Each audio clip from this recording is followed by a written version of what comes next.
La ciencia será el eje rector de las decisiones que se tomen en la Secretaría de Agricultura y Desarrollo Rural durante el siguiente gobierno, sin beneficiar intereses particulares, aseveró Julio Verdaguer, próximo titular de la dependencia. La Secretaría de Educación Pública estima que en México hay entre 279,000 y 326,000 niñas, niños y adolescentes de familias jornaleras agrícolas migrantes en edad escolar, de los cuales entre el 50 y el 80% no asisten a la escuela debido a múltiples barreras tanto económicas como del propio sistema educativo, revela una nueva investigación en la materia. Por medio del Programa Economía Social de la Ciudad de México, la Secretaría del Trabajo y Fomento al Empleo otorgó el año pasado apoyos directos a 945 empresas cooperativas. Los montos totales ejercidos por la dependencia en cada subprograma sumaron casi 220 millones de pesos. De entre las empresas sociales beneficiadas, destacan 94 dedicadas a la agricultura, cría, explotación de animales, aprovechamiento forestal, pesca y caza. El colectivo de comunidades mayas de Los Chenes denunció la muerte masiva de abejas por la intoxicación de plaguicidas altamente peligrosos que son utilizados en el cultivo de chile habanero en la comunidad de Ixquén de Jopelchen, Campeche, donde los apicultores confirmaron la muerte de más de 248 colmenas, lo cual representa la pérdida total del patrimonio de más de 40 años de trabajo de las familias apicultoras.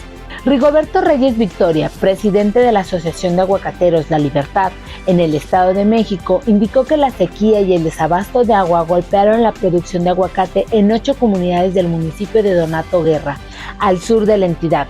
Destacó que la afectación es del 35% de la producción. Ramón Hernández Orozco, titular de la Comisión de Pesca en el estado de Michoacán, afirmó que la sequía en el lago de Cuetzeo provocó que este año no se produjera charal, situación grave para la población, ya que ese municipio es el mayor productor de dicho pez en todo el país. Y bien, amigos de Amanecer Campirano, muy buenos días, gracias por estar con nosotros y como cada día saludo con mucho gusto a mi compañera en la conducción, Fer Orozco. Fer, bienvenida. Muchas gracias, José Luis. Gracias a todos quienes nos están sintonizando a través del 1150 de la AM aquí en Ciudad de México, a quienes nos miran en su televisor en Canal 13 en la cadena Albavisión y por supuesto a quienes ya sea que a esta hora estén conectados con nosotros en las redes sociales o más tarde nos revisen a través de las redes de Acústica Noticias o Acústica Informa. Y bien, vamos ahora a continuación a conversar con los ingenieros Ricardo Acosta Pérez y Alfonso Soto Martínez, presidente y gerente del Comité Estatal de Sanidad Vegetal en el estado de Chihuahua, el estado grande como se le conoce. Y vamos a hablar del panorama general del algodón y de acciones que se están llevando a cabo para mantener este importante cultivo como zona libre del picudo y el gusano rosado del algodonero. Ingenieros, muy buenos días, muchas gracias Ricardo Acosta y Alfonso Soto por aceptar esta entrevista. Buenos días allá en Chihuahua. Buenos días. Buenos días. Aquí en la orden para hablar de este tema tan interesante y que al estado de Chihuahua pues, realmente le ha dado mucho beneficio y es ingeniero, perdón que lo interrumpa, lo escuchamos con un poco de dificultad. ¿Pudiera acercarse un poco más al micrófono de su computadora? Porque lo oímos así como que en la lejanía. A ver, ¿sí me escucha bien? Ahí está, ya está mucho mejor. Gracias, ingeniero. Bueno, háblenos, por favor, de la importancia del cultivo del algodón realmente en materia de producción agrícola, por lo menos en el centro de la República. Se habla poco del algodón, pero ¿cuál es la importancia que tiene este cultivo? ¿Cuál ha sido incluso a lo largo de la historia en México y en otras regiones del mundo? Bueno, quien guste respondernos. Agradecer nuevamente el espacio. Y bueno, hablando del estado de Chihuahua, pues el cultivo del algodón ha representado y representa actualmente uno de los más importantes por el establecimiento en superficie y sobre todo por el manejo que se le ha dado a lo que es la erradicación de las plagas que ya finalmente logramos estar libres en el estado, donde se produce arriba del 75% de la producción nacional. Y bueno, pues es una inversión en cuanto a infraestructura, en cuanto a herramientas, maquinaria, empleos, que pues obviamente representa algunos beneficios en todas las ramas económicas del estado. Este cultivo ha venido desarrollándose, presentando algunas dificultades a lo largo de la historia. Sin embargo, ahorita creo que, excepto uno o dos temas, estamos logrando que sea uno de los más atractivos para poder continuar estableciéndose aquí en el estado de Chihuahua. Ingeniero Ricardo Acosta, ¿qué superficie de algodón se siembra en el estado de Chihuahua? Tengo entendido que hay regiones del estado de Coahuila, vecino del estado grande, en donde también se cultiva el algodón, y si hay algunas otras entidades en donde se tenga algodón. Sí, está el estado de Baja California, el área de Mexicali, está el estado de Sonora, está Coahuila, está Durango y está Chihuahua. El más importante, le digo, el que representa más del 75% de la producción nacional está en Chihuahua. Y estamos hablando de una superficie que varía año con año. Los últimos 5 años hemos logrado el máximo de 179,000 hectáreas aproximadamente. El año pasado tuvimos 96,000 hectáreas y creemos que este año vamos a sobrepasar poquito de las 100,000 hectáreas, es la expectativa. Pero bueno, normalmente en este tenor de los 100,000 hectáreas es lo menos que creemos que pudiera establecerse, porque la inversión en los espepites es tan importante y tienen que trabajar para poder financiarse, porque la mayoría de esto está en créditos, y bueno, pues para sacar los costos teníamos que establecer mínimo, yo creo que esta cantidad de superficie en el estado. Muy bien, los saluda Fernando Orozco y les agradezco que estén con nosotros. Justamente revisando algunas cifras del CIAP, del Centro de Información Agroalimentaria y Pesquera, justo nos informa que el 97,000 hectáreas están cultivadas en Chihuahua de algodón y justamente dan como resultado más de 454,000 toneladas de producción de este cultivo. Teniendo en cuenta la gran cantidad de la que estamos hablando de producción de algodón, ¿ustedes hacen o cuáles los cuidados que requieren en cuanto a que esta franja que nos menciona con los estados, Baja California, hasta se extienden hasta Tamaulipas, también es un estado productor de algodón? Entre todos ustedes, para proteger el cultivo, ¿tienen algunas acciones y si las tienen, cuáles son estas? Buenas tardes. Definitivamente la organización de productores ha sido factor importante para lograr avances en este cultivo. Hasta el año 2001, estas dos plagas eran plagas muy dañinas en el cultivo del algodonero, y todo el país, todas las zonas productoras del país presentábamos este problema. A raíz en el año 2002 iniciamos con un programa binacional de supresión de estas dos plagas, a las que posteriormente se fueron sumando otras áreas como el Valle de Mexicali, la comarca lagunera y Tamaulipas. En el caso de Chihuahua, a partir del 2012 se dieron los primeros resultados al suprimir el gusano rosado y posteriormente el pico del algodonero. Esto nos ayudó a evitar el uso intensivo de agroquímicos. Al no tener ya esta plaga, ya no usamos agroquímicos para el manejo del algodonero. Ahora bien, factores importantes para el éxito es una organización bien estricta. Todos los predios se georreferencian, todos los predios cuentan con trampas de picudo y rosado para seguir corroborando que no tenemos ya esta plaga. El recurso humano, tenemos compañeros que están altamente capacitados. El Departamento de Agricultura nos dispensa también capacitación. La Dirección General de Sanidad Vegetal es un apoyo fuerte, ya que es nuestro órgano rector. Y por ahí tuvimos un brote en el 2019 que logramos sofocar inmediatamente gracias a estas herramientas que les estoy comentando.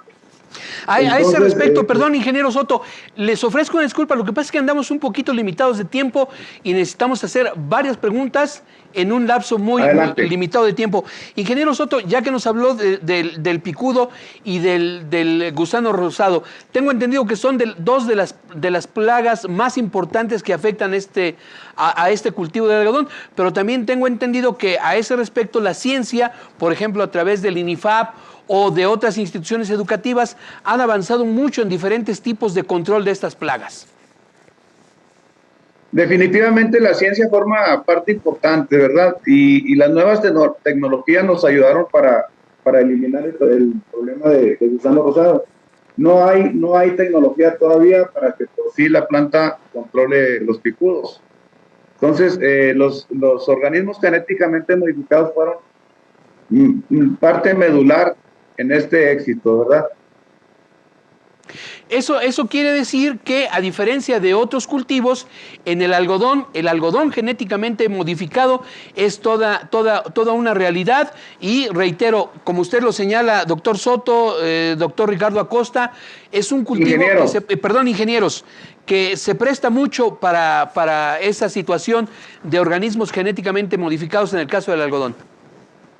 Sí, claro, mira, es un tema que hemos venido tratando en los últimos años, sobre todo con las políticas gubernamentales. Y bueno, en general, pues se ha demostrado que el cultivo del algodón genéticamente modificado, pues realmente las herramientas que nos da son más favorables y no se ha determinado que sea, dado que es un producto que no se consume para alimento humano, no representa mayor riesgo. Sin embargo, de todas maneras, estamos atentos a lo que es pues todo lo que conlleva la tecnología. Y sin embargo, bueno, sí quiero hacer mención que para poder continuar con este cultivo y poder aumentar lo que es la atracción de que los productores estén más interesados en sembrar el algodón, pues realmente necesitamos ser competitivos a nivel internacional. Pues se manejan una cantidad de herramientas y de variedades que nos ayudan pues a poder combatir las plagas y Perdón, ingenieros, que los interrumpa. Vamos a ir a un corte comercial y vamos a volver con ustedes para continuar esta entrevista y regresamos aquí a Amanecer Campirano.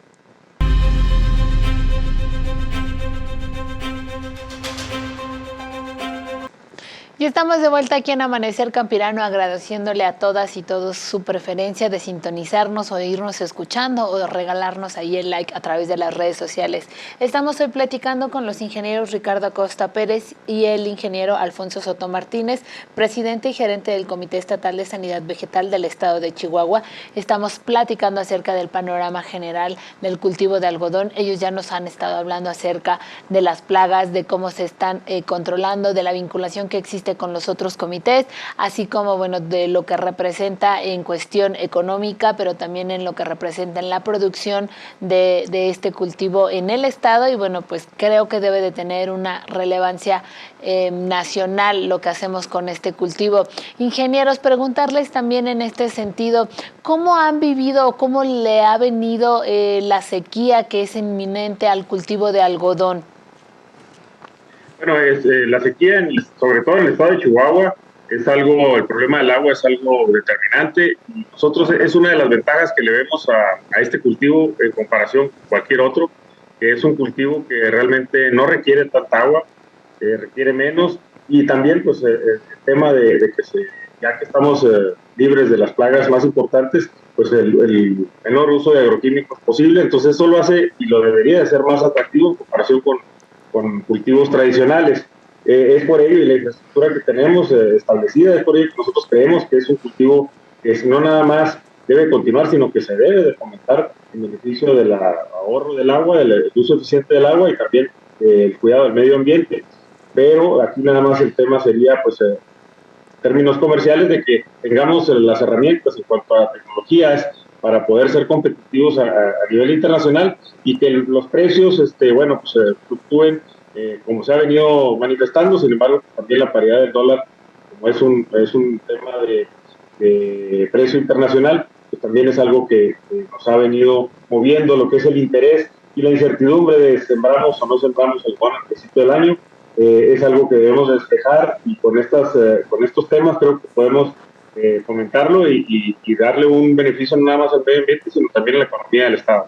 Ingeniero Soto Martínez, mencionó usted hace unos instantes estas dos plagas específicamente, picudo y gusano rosado del algodón. Además de estas, ¿hay otras plagas que afectan a este cultivo? Sí, definitivamente hay plagas que al no haber competencia. Ingeniero, ¿se puede pegar un poquito porque de repente se escuchó muy lejos su comunicación? Ok, sí se presentan plagas también de importancia económica. El complejo de Chinches, ahorita está pegando Chinche ligus, es una plaga muy voraz que tenemos que tener cuidado. Mosquita blanca, la mosquita blanca genera daños en la calidad de la fibra. Entonces, son las dos plagas que ahorita están ocupando el nicho que desocuparon las dos plagas principales que tenía el cultivo del algodonero. Ahora, por otra parte, ingeniero Ricardo Acosta, lo mencionaba hace unos instantes usted, el precio del algodón se rige por el mercado internacional. Háblenos un poco de la vigencia de este cultivo. Este cultivo, reitero, en América tiene muchos siglos de tenerse presente. Incluso la famosa guerra de secesión en los Estados Unidos tiene mucho que ver el cultivo del algodón, la presencia de los esclavos en los estados del sur, en donde este era uno de los principales cultivos. Sin embargo, a raíz de la aparición de fibras sintéticas, en algún momento de la historia, y ya hablamos del siglo XX, del siglo pasado, el precio del algodón comenzó a caer. Sin embargo, ¿estamos en un repunte de esta importante fibra? ¿O cuál es el panorama respecto al mercado internacional del algodón, ingeniero? Sí, la verdad es que las principales empresas textiles que utilizan el algodón a nivel mundial, pues ahora están enfocadas no nada más en la buena calidad de la fibra, sino también en la manera que se produce. Hay países como Brasil, por ejemplo, donde se está deforestando para poder abrir cultivos de algodoneros, y eso pues las marcas internacionales lo ven y están, al haber un daño al medio ambiente, pues están dejando de comprar este algodón, o al menos el incentivo y el mensaje es dejar de fomentar pues comprar algodón de países donde no se hacen buenas prácticas. Aquí nosotros lo que tenemos en Chihuahua es, aparte de la calidad de la fibra, Sí, lo estamos escuchando bien, ingeniero. ¿Me escuchan? Perdón, sí, perdón. Los aparte de la calidad bien y la buena fibra que producimos, pues la verdad que las marcas internacionales buscan mucho este algodón para las prendas textiles. Ese es prácticamente nuestra ventaja, pero la verdad es que la producción de México, pues a nivel mundial, pues representa muy poco porcentaje contra países como China, como Brasil, como Pakistán. Entonces, bueno, y el propio Estados Unidos. Sin embargo, bueno, pues la calidad es donde tenemos que enfocarnos y tenemos que hacer hincapié de que estamos haciendo un buen uso de la tecnología y sobre todo cuidando el medio ambiente. Eso nos va a dar, pues, nos va a dar continuidad y prestigio en las actividades agrícolas que hacemos aquí en el estado de Chihuahua y en México en general. Claro, el algodón, como bien lo dice, es representativo de la industria textil y bueno, es importantísimo que podamos ir sumando acciones, sobre todo en el cuidar el cultivo para poder hacer una mejor producción, impactando por supuesto también a los productores y a las productoras de algodón. ¿Qué estiman, ingenieros, para las próximos ciclos que se vengan de esta fibra en cuanto a la producción, pero también en cuanto a la comercialización de ¿Se mira que pueda ser competitivo en algún momento y qué acciones tendríamos que hacer para que el algodón mexicano fuera a nivel internacional competitivo, además de una buena producción? La fibra en general del algodón mexicano es buena. Lo que necesitamos es eliminar o bajar los costos de producción. En ese sentido, pues ahí es donde tenemos el tema del agua, de los agroquímicos y sobre todo de las nuevas tecnologías en variedades de semillas. Es algo que hemos estado restringidos por políticas gubernamentales en los últimos años. Sin embargo, ya tenemos opciones de autorización de nuevas variedades y eso nos permite ser competitivos contra la comercialización de algodón de Estados Unidos o de otros países cercanos. Esa es la parte que nosotros necesitamos cuidar, que el costo de producción no se eleve de tal manera que sea incosteable producir algodón. Sin embargo, les repito, en cuanto a calidad y precio, podemos estar en un buen punto. Sin embargo, nada más hay que cuidar que el costo de producción no se eleve. Ingeniero, ¿esto quiere decir entonces que el panorama para el algodón en el futuro sigue siendo promisorio a pesar de la aparición de nuevas fibras sintéticas? Sí, sin duda. Las fibras sintéticas de alguna manera vinieron a reemplazar por el tema económico a lo que es desplazar el algodón en algunos mercados. Sin embargo, vemos que, por ejemplo, con temas como la pandemia, donde de repente los mercados se contraen, estados de emergencia que suceden a nivel mundial, guerras, etcétera. Entonces los mercados se empiezan a contraer y las fibras sintéticas dejan de ser atractivas. El hecho es de que tenemos un buen mercado, tenemos presencia, tenemos buen precio, tenemos calidad. Hay que continuar. Yo insisto, aquí lo que a nosotros nos compete es fomentarlo, y creemos que tiene un futuro promisorio, al menos en México y en el estado de Chihuahua, porque representa cada vez menos uso de agua contra otros cultivos y menos agroquímicos debido al estatus fitosanitario que hemos logrado. Son temas que no cualquier región, no cualquier país puede presumir, así lo decimos, de estar libre de estas dos plagas. Cuando tenemos estas plagas presentes en otros países y tenemos que hacer aplicaciones de agroquímicos, eso eleva el costo de producción, pero también hace un daño al medio ambiente. Entonces, eso hace que las marcas ya estén dejando de ver a esos productores, a esa producción, aunque sea más barata, entre comillas, porque hay gobiernos que subsidian obviamente a los productores para que esto comercialmente tenga impacto. En el estado, la verdad es que estamos muy comprometidos con esto. Creemos que vamos a lograr que haya un repunte importante en el establecimiento de hectáreas, y ojalá y así sea, porque esto representa pues un avance en el sistema agropecuario en general en el país. Ingenieros, una pregunta. ¿Alrededor de cuántos productores ahí tienen ustedes en el estado de Chihuahua dedicados al cultivo de algodón? Hay aproximadamente 45 despepites habilitados, empresas que despepitan algodón. Cada empresa tiene su número de productores. La verdad es que el número exacto lo desconozco, pero sí son más de 100 productores por despepite. Entonces estamos hablando de una cantidad interesante de productores, de hectáreas y de generación de empleos.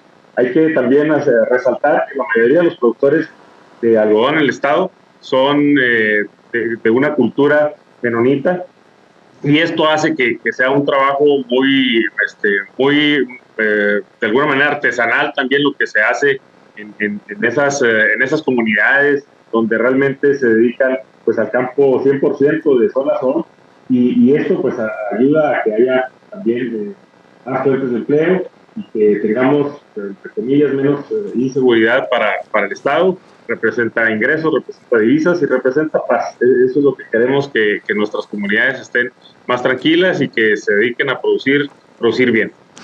Ingeniero Soto, muy brevemente, ¿la mecanización es posible en la producción del algodón? De hecho, el 100% de la producción de algodón de Chihuahua está completamente mecanizada. Correcto. Ya no se usa, en las labores ya no se usa mano de obra, pero en todo el proceso demás se usa mucha mano de obra. Sí, la cosecha ya no es manual como fue hace 30 años. Es mecanizado, que era donde más se demandaba mano de obra. Bien. Pero igual, en todo el proceso de recolección, entran tractoristas, operadores de máquina. Sí, entonces es un cultivo que se ha tecnificado. Ingeniero, mil disculpas, el tiempo se nos agota. Les apreciamos mucho a Ricardo Acosta y Alfonso Soto Martínez que hayan participado en esta entrevista. Muchas gracias y nosotros vamos a lo siguiente. El día 23 de julio es el Día Mundial de las Ballenas. Desde 1986, la Comisión Ballenera Internacional decidió proclamar ese día como el Día Mundial contra la caza de las ballenas, hoy conocido como el Día Mundial de las Ballenas y los Delfines. El propósito de esta fecha es frenar la caza indiscriminada de estos animales en peligro de extinción. Sin embargo, aunque ya han pasado muchos años desde esta histórica reunión, aún existen muchos países que persisten en la caza de estos mamíferos acuáticos. El problema con la caza de ballenas no es nuevo. En realidad, los primeros intentos de controlar la caza de ballenas se hicieron antes de la Segunda Guerra Mundial. En 1972, en la Conferencia de las Naciones Unidas sobre el Medio Ambiente, aprobó la primera moratoria de 10 años donde se frenaba la caza de las ballenas para garantizar que aumentara su población y así evitar su extinción. No obstante, el problema se siguió presentando y en 1986 la Comisión Ballenera Internacional prohibió de una vez por todas la caza comercial. Y es así como el día de mañana vamos a celebrar y conmemorar el Día Mundial de las Ballenas y los Delfines. Vamos a un corte comercial en el Amanecer Campirano y regresamos.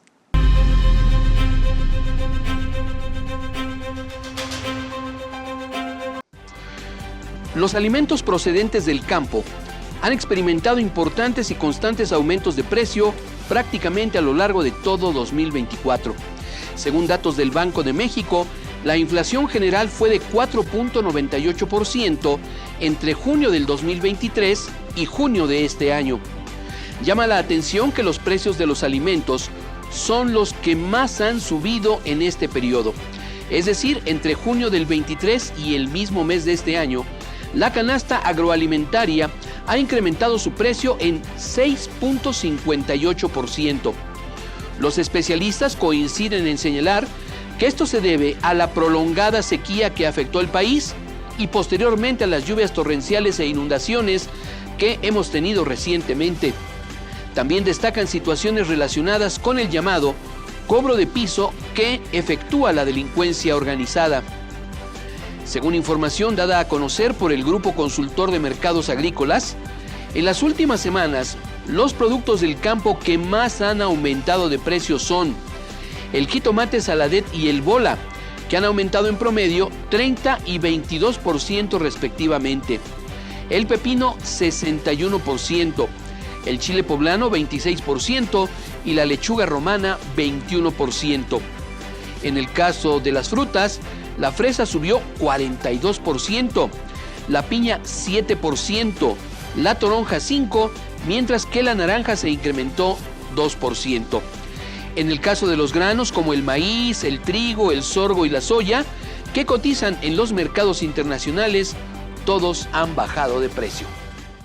Y muchísimas gracias a José Luis por habernos dado este tema de canasta básica, que es sumamente importante que nosotros tengamos este segmento aquí, porque esta canasta se va moviendo conforme los precios van aumentando, incrementando o decrementando, pues bueno, es súper importante. Y para complementar la información de canasta básica, que mucho tiene que ver qué pasa con los precios, vamos a ir con nuestro colaborador Jorge Hernández, quien es analista de mercados y nos va a dar su participación el día de hoy.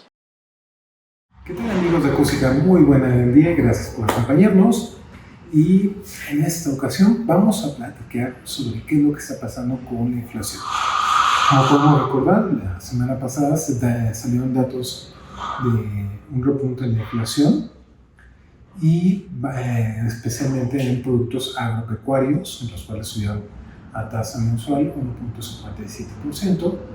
Y dentro de ese tipo de productos hay varios, por ejemplo, el chayote, la naranja y el aguacate son los que tuvieron los incrementos más importantes. Por ejemplo, en el caso del chayote, ese producto del campo tuvo un incremento de 127%. Esto derivado de fenómenos como la sequía, la falta de una mayor dinámica en la producción, así como un menor inventario provocado precisamente por la disminución de agua en las zonas productoras. Por ejemplo, recordemos que el chayote es un producto que es producido principalmente en las regiones o en los estados de Veracruz y Jalisco, los cuales se vieron fuertemente afectados en los últimos meses a causa de la sequía que azotó gran parte de la primera mitad de este año a todo el país. Entonces, podría explicarse o podría considerarse que este aumento de precios, por ejemplo, en este producto, es derivado de fenómenos climáticos. Además, recordemos que el chayote es un producto que requiere de una gran cantidad de agua para poder producirse, y al haber una menor disponibilidad tanto en presas como en zonas de temporal, la producción fue menor y eso generó un incremento, un muy fuerte incremento a la tasa quincenal reportada la semana pasada. ¿Qué otro factor? Por ejemplo, la naranja, mismo caso. La naranja es un cítrico que es producido principalmente en el estado de Veracruz, en Nuevo León y un poco en la zona centro del país, la cual, debido a la falta de agua, también se dio una disminución en su inventario hacia los cortes de este ciclo y generó un crecimiento, en este caso fue menor al 20% en la última quincena. Finalmente, el aguacate tuvo un incremento del 7%, Mismo caso, menor disponibilidad de agua. También aquí tenemos que considerar un factor ya estacional, debido a que en esta época del año es cuando ya va terminando la cosecha y está empezando a salir la cosecha tardía, es decir, los últimos cortes de esta temporada, y próximamente se prevé que en las próximas semanas empiece a haber una mayor disponibilidad de aguacate, lo cual estabiliza un poco el precio. Ok, regresamos a inflación. En este caso la inflación se va a mantener ligeramente alta por lo menos una quincena más, quizá dos, debido a que ya venimos arrastrando el problema de sequía, o es a consecuencia del problema de sequía que se registró en meses pasados, que nos dejó los inventarios, y a partir de la llegada de las lluvias, que ya prácticamente es en las últimas 3 semanas, se prevé que se vaya recuperando los inventarios, que se vaya recuperando la producción. Sin embargo, en lo personal yo considero que van a mantener niveles relativamente altos comparado con el año anterior, y hacia el cuarto trimestre de este año es muy probable que empiece a ceder el precio de muchos productos, tanto por disponibilidad como por una mayor cantidad de agua ya en las presas que facilita su producción. Bueno, hasta aquí mi comentario y nos vemos la siguiente semana. Muchísimas gracias, Jorge, te mando un fuerte abrazo y te agradezco que hayas estado con nosotros el día de hoy. Gracias por aceptar la invitación de ser colaborador de Amanecer Campirano. Muchísimas gracias y seguiremos contando con tu participación. Y ahora, José Luis, tenemos a otro invitado. Ahora nos vamos a saludar a la doctora Abigail Martínez. Ella es profesora e investigadora en la Unidad Lerma de la Universidad Autónoma Metropolitana. Y vamos a tratar un tema interesante ahora con todo esto del cambio climático, sequías muy prolongadas, como la que vivimos desde finales del año pasado hasta mediados del presente en prácticamente toda la República Mexicana.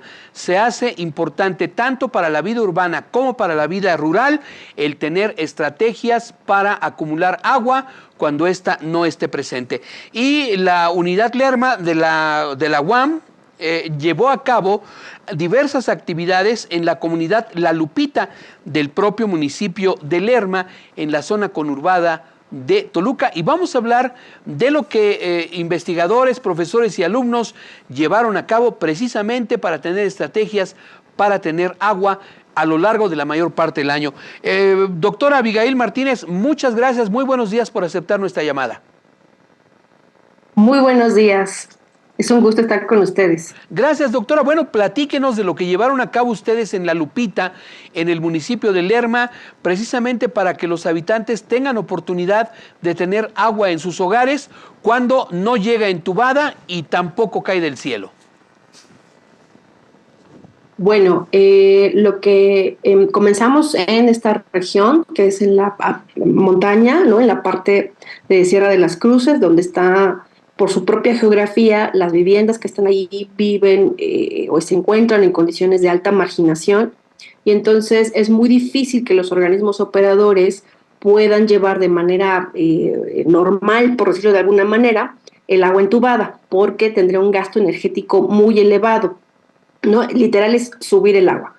Entonces, en esa situación, estas regiones se han visto en la necesidad de establecer nuevas estrategias, ¿no? Lo que para muchos serían nuevas estrategias, pero en realidad son estrategias antiquísimas, que tienen que ver con la recolección de agua de lluvia. Y bueno, bien lo dijiste, ¿no? Venimos de un panorama de sequía muy prolongado. Se tiene registro desde más o menos 2021, la última sequía, o sea que ha sido más o menos continua los últimos 3 años, pero que ha dejado en momentos críticos al país. Hemos tenido situaciones del 80% del país en algún tipo de sequía. Y lo más resonado fue justamente, bueno, la baja de volumen en el sistema Cutzamala, y que, bueno, afectaba a la capital del país. Pero fuera de eso, ¿no? Tenemos que voltear a ver justamente la periferia, las localidades que no se pueden proveer de esta manera el agua en agua entubada. Entonces, lo que hicimos en la universidad, o lo que estamos haciendo desde la universidad, ¿no? Es a través de estrategias de incidencias sociales. Por un lado, acercarnos a las localidades, que conozcan las estrategias que desde la universidad se pueden implementar, tomando en cuenta que, bueno, si bien no hacemos obra pública, sí podemos hacer transferencia de conocimientos o podemos hacer innovación, ¿no? En términos de, con lo que ya tienen las comunidades, hacer pequeños cambios, pequeñas adaptaciones para eficientar, en este caso, la recolección de agua de lluvia. Y eso es justamente lo que hicimos en Lupita Casas Viejas, o lo que estamos haciendo. El proyecto es de larga data, por lo menos unos 4 o 5 años, para lograr cubrir esta localidad en su totalidad. Comenzamos primero con la parte de acercarnos, ¿no? Que la localidad nos identifique, que no somos un partido político, que no tenemos ningún interés de otra índole, sino más bien estrictamente académico, ¿no? En ese sentido, bueno, nos tomó un año que nos identificaran y eso es exponernos justamente a situaciones muy complicadas, por ejemplo, talamontes, cuando la gente no te conoce o no nos conoce, bueno, pues empiezan a comunicarse entre ellos, ¿no? Como vecinos. Doctora Abigail, perdóneme que le interrumpa. Tenemos que ir a un corte, vamos a escuchar los patrocinadores Perfecto. De este programa y continuamos platicando con esta experiencia. Por favor. Perfecto, sí, claro. Muchas gracias. Fer, vamos a una pausa y continuamos con más aquí en Amanecer Campirano.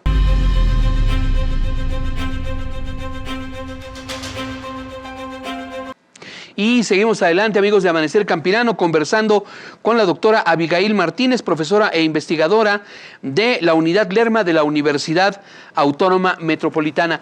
Doctora, ya una vez que llegaron ustedes y que identificaron las condiciones de esta comunidad de la Lupita Casas Viejas en Lerma, ¿cómo fue esta experiencia? ¿A qué técnicas recurrieron ustedes para comenzar con la captación de líquido?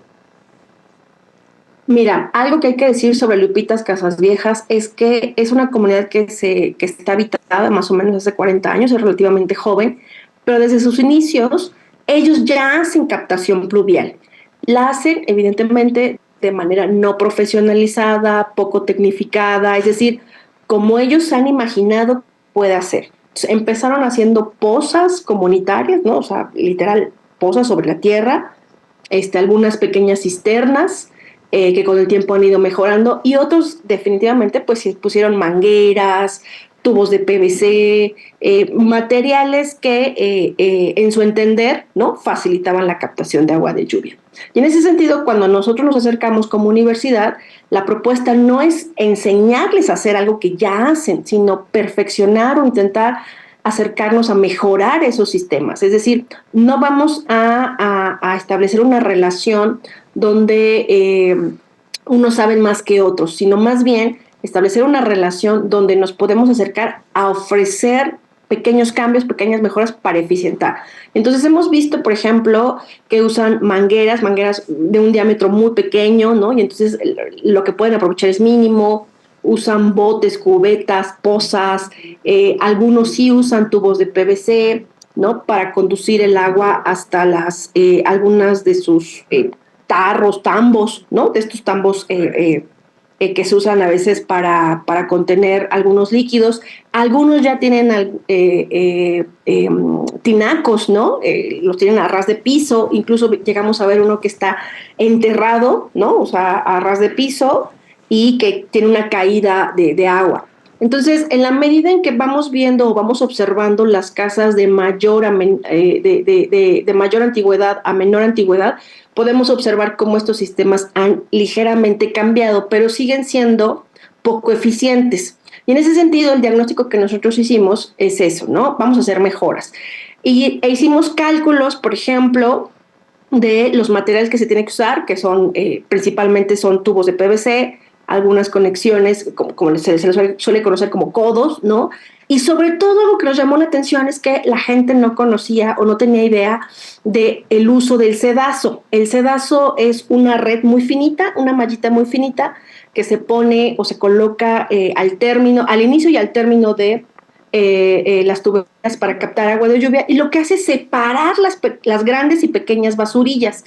Es decir, desde el inicio de la captación de agua de lluvia se tiene que empezar a separar estas basurillas para que en efecto el agua que se pueda acumular en algún depósito tenga mayor calidad. posteriormente, cuando ya se acumula el agua, ¿no?, en alguno de los depósitos, que tiene que cumplir con ciertas condiciones de higiene para que no se haga agua mohosa o pueda acumular, por ejemplo, más suciedad, ¿no? Entonces viene un proceso de filtrado.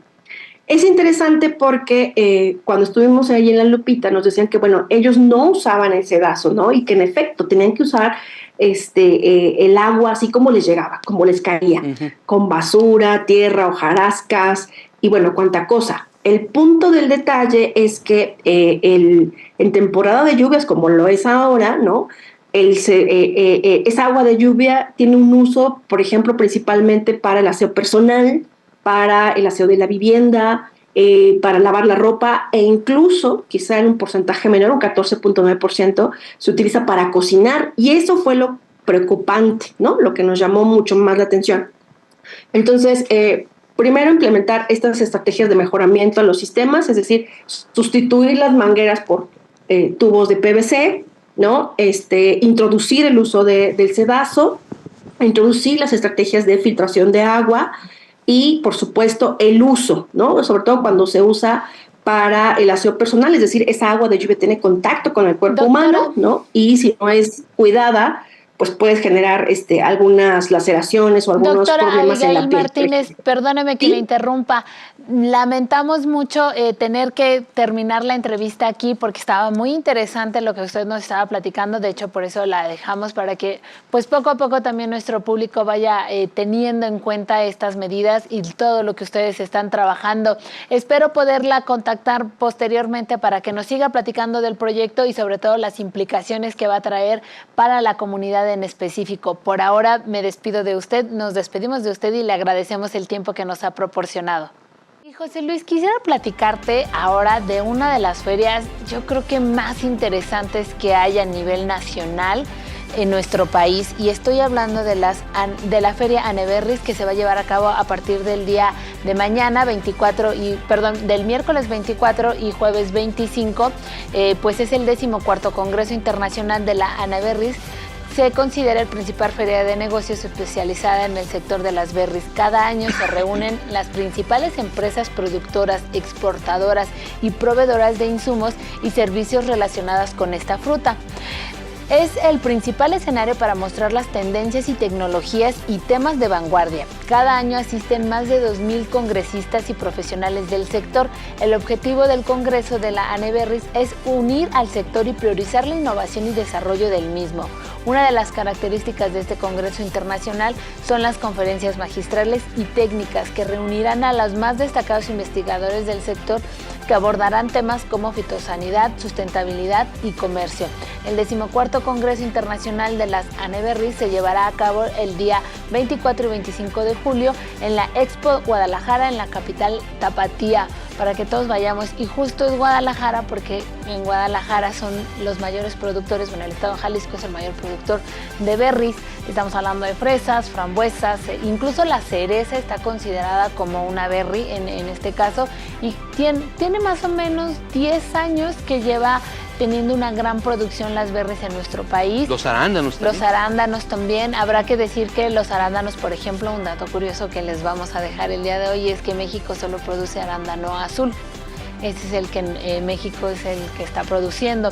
Y bueno, sin duda alguna también recomendarles que vayan, que se den un paseo por Guadalajara, que asistan a esta feria, que es, como ya les decía, una de las más importantes que tenemos en nuestro país, en donde van a encontrar, esta feria les va a servir tanto a comercializadores como a productores, porque conjunta estas dos partes.